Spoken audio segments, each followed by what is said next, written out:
बारिश होती है, पूरे मोहल्ले में पानी जमा हो जाता है। पानी सप्लाई और उसकी निकासी के लिए रास्ते गलियों की सफाई, रोशनी का इंतज़ाम, टूटे सड़कों का मरम्मत, कूड़ा करकट से जो भी प्रॉब्लम है उसको सॉल्व करना, नया ड्रेन बनाना और म्यूनिसिपैलिटी की तरफ से जितने भी सरकारी प्रोग्राम आएंगे आवाम को कैसे उससे फ़ायदा पहुंचे और आवाम तक कैसे पहुंचे, वो सारा काम मुझे करना है। नमस्कार आदाब, मैं सुरेश शर्मा और आप देख रहे हैं इंडिया न्यूज़ चैनल। आज मैं कमरहट्टी इलाके में आया हूं। जैसा कि जान रहे हैं, कमरहट्टी म्यूनसिपैलिटी के चुनाव का आगाज़ हो चुका है। ऐसे में सभी उम्मीदवार अपने अपने किस्मत आजमाने के लिए मार्केट में मैदान में कूद चुके हैं और ऐसे एक मैं कैंडिडेट से मिलने आया हूं जो आज़ाद उम्मीदवार हैं, इंडिपेंडेंट कैंडिडेट हैं, बिकलिस जमाल जी। उनसे मैं बात करता हूं कि क्या उम्मीदों को लेकर इस चुनाव में आए हैं और क्या वो करना चाहते हैं लोगों के लिए, वार्ड नंबर 3 के लिए। आइए मैं उनसे बात करता हूँ। नमस्कार। अस्सलाम वालेकुम। और कैसे हैं? अल्हम्दुलिल्लाह। और चूँकि वार्ड नंबर 3 है जहाँ पर CPM TMC सब अपना किस्मत में आ रहे हैं, उसमें से एक आज़ाद उम्मीदवार की क्या उम्मीद होती है? आज़ाद उम्मीदवार, हम आज़ाद उम्मीदवार के तौर पर उठे हैं। मेरा पिछले 10 साल से जो हम लोग का काउंसलर रहे हैं,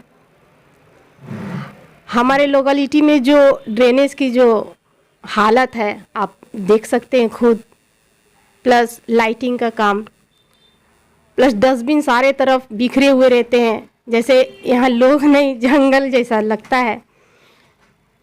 तो मन में आया, हम तो इससे पहले कभी पॉलिटिक्स में आए नहीं, मन में आया कि अगर हम नहीं सुधारेंगे अपने इलाके को तो कौन आएगा सुधारने के लिए। एक पहल तो खुद करना पड़ेगा। यही उम्मीद रखकर कि अगर हम अपने इलाके को सुधार पाएँ, मेरे जरिया अगर मेरे इलाके के लोगों को फ़ायदा पहुंचा पाए, इस फील्ड में आने के लिए पहल किए हैं। और आवाम से भी मेरी यही दरख्वास्त है, from my deep heart I request to all the voters of ward number 3, give me one opportunity and then I what will I do, I can prove my self. मैं क्या कर सकती हूँ आपके लिए। अगर ये ओहदा मुझे मिला तो इस ओहदे के जरिया मैं आप लोगों को क्या क्या अपॉर्चुनिटी, क्या क्या फ़ायदा पहुंचा सकती हूँ, ये अगर एक मौका अगर मुझे मिले तो मैं आप लोगों को दिखा पाऊँगी। अगर मौका नहीं मिलेगा तो आपको पता ही नहीं चलेगा कौन लोग क्या आपके लिए कर सकते हैं। बस आवाम से यही मेरी रिक्वेस्ट है, दिली गुजारिश है कि एक बार आप अपना कीमती वोट इस बिल्किस जमाल, इस वार्ड की बेटी को देकर देखिए। कि जान रहे हैं कि कमरहट्टी वगैरह में बरसात के दिन में पानी बहुत ज़्यादा जम जाता है, लोग आए दिन परेशान होते हैं और चूँकि हर साल ये समस्या जूझते हैं लोग, फिर भी स्थिति जस के तस बनी रहती है।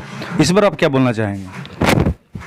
मैं भी इस कंडीशन से गुजरती हूँ। जब बारिश होती है पूरे मोहल्ले में पानी जमा हो जाता है। हर दिन जो मुश्किलात लोगों को हो रही है उस मुश्किलात को हल करने के लिए और प्लस इसके अलावा और जो एक काउंसलर की जिम्मेदारी होती है कि वो अपने आवाम जो उनको वोट दिए हैं उनके लिए क्या क्या वो फ़ायदा पहुंचा पाए। एक वोटर्स बहुत उम्मीद लगाकर अपने काउंसलर को वोट देते हैं, बट अगर काउंसलर उनकी उम्मीदों को पूरा ना करे तो कहाँ जाएंगे। इसलिए हम सारी जितनी भी परेशानियाँ 3 नंबर वार्ड में है मैं खुद फेस करती हूँ और मेरे दिल में है कि उन सारी परेशानियों को इंशाल्लाह अगर मुझे अपॉर्चुनिटी मिली तो मैं उसे हल करने की पूरी कोशिश करूँगी और अपने आवाम को एजुकेशन जो हमारे लिए सबसे बड़ी हथियार है कि पढ़ाई लिखाई सबसे पहले होना चाहिए। अगर हम पढ़ेंगे तभी तो सही और गलत का फैसला कर सकेंगे। और एक बात और है कि जैसा कि TMC पूरे पश्चिम बंगाल में एक छत्र राज कर रही है, ऐसे हालात में क्योंकि जहाँ ममता बनर्जी की इतना बड़ा छवि है, उसे एक आज़ाद उम्मीदवार किस रूप में आप TMC के कार्यकर्ता या पार्टी से मुकाबला करेंगे? TMC पार्टी और ममता बनर्जी के अगेंस्ट में नहीं हूँ। She is a great leader. अब मैं जैसे वो पूरे बंगाल को, वेस्ट बंगाल को लीड कर रही हैं, मैं उन्हीं के बताए हुए रास्ते पे चलकर अपने वार्ड को सुधारने की और बेहतर से बेहतर करने की कोशिश करूंगी। आप एक महिला उम्मीदवार हैं, तो अपने 3 नंबर वार्ड से खास करके महिलाओं से और बच्चियों से क्या कहना चाहेंगे? मैं यही कहना चाहूँगी अपने सारे बहनों, भाभीयों, माओं से और बच्चियों से कि मैं एक टीचर हूँ, कंप्यूटर इंस्टीट्यूट चलाती हूँ और आए दिन मैं देखती हूँ किसी के घर में किसी को कंप्यूटर सीखने का बहुत शौक़ है, बट उनके पास इतना क्राइसिस है, मनी क्राइसिस है कि वो इसको अफोर्ड नहीं कर पाते हैं। मैं बहुत सारे बच्चों को बोलना नहीं चाहिए, फ्री ऑफ कॉस्ट भी सिखाती हूँ, बट अगर ये अपॉर्चुनिटी मुझे मिली तो मैं इस पर पूरी तरीक़ा से काम करूँगी कि फ्री ऑफ कॉस्ट में सबको कंप्यूटर सिखाऊं। और इसके अलावा भी और बहुत सारी एजुकेशनल हम प्रोग्राम बना के रखे हैं कि यहाँ के लोगों को जैसे कॉम्पिटिटिव एग्ज़ाम की तैयारी कराना मेरे इंस्टीट्यूट में होता है, बट हम फ्री ऑफ कॉस्ट करवाएंगे।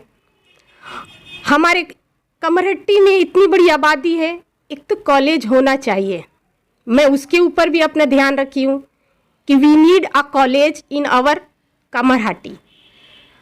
तो आप लोग अगर मुझे सपोर्ट कीजिएगा तभी मेरे ख्याल में जो एजुकेशन से रिलेटेड बातें हैं वो मैं म्यूनिसिपल में रखूँगी। म्यूनिसिपल के थ्रू ममता बनर्जी के पास जाएगा और इंशाल्लाह आप लोगों की मदद रहेगी तो हम लोग को कामयाबी ज़रूर मिलेगी। हमारे एजुकेशनल जो स्टेटस है वो बहुत अच्छा बनेगा। आप चुनाव जीत के आती हैं तो जीतने के बाद अपने आवाम के लोगों को या 3 नंबर वार्ड के लोगों को क्या क्या आपके पास मैनिफेस्टो है, क्या क्या आपके पास काम करने का जो लिस्ट है वो बता सकेंगे?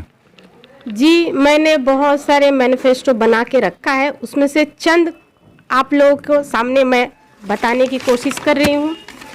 जैसे पानी सप्लाई और उसकी निकासी के लिए, रास्ते गलियों की सफाई, रोशनी का इंतज़ाम, टूटे सड़कों का मरम्मत, कूड़ा करकट से जो भी प्रॉब्लम है उसको सॉल्व करना, नया ड्रेन बनाना और म्यूनिसिपैलिटी की तरफ से जितने भी सरकारी प्रोग्राम आएंगे आवाम को कैसे उससे फ़ायदा पहुंचे और आवाम तक कैसे पहुंचे वो सारा काम मुझे करना है। जैसे माध्यमिक को स्टूडेंट लोग जो है उनके लिए free of cost coaching classes शुरू की जाएंगी, बच्चे और बच्चियों को फ्री ऑफ कॉस्ट कंप्यूटर सिखाए जाएंगे, स्पोकन इंग्लिश सिखाई जाएगी और भी इस तरह से बहुत सारे मेरे मैनिफेस्टो में है जिसके ऊपर मैं काम करना चाहूँगी। अगर ये अपॉर्चुनिटी मिली और अल्लाह मदद किया तो ज़रूर मुझे अपॉर्चुनिटी मिलेगी।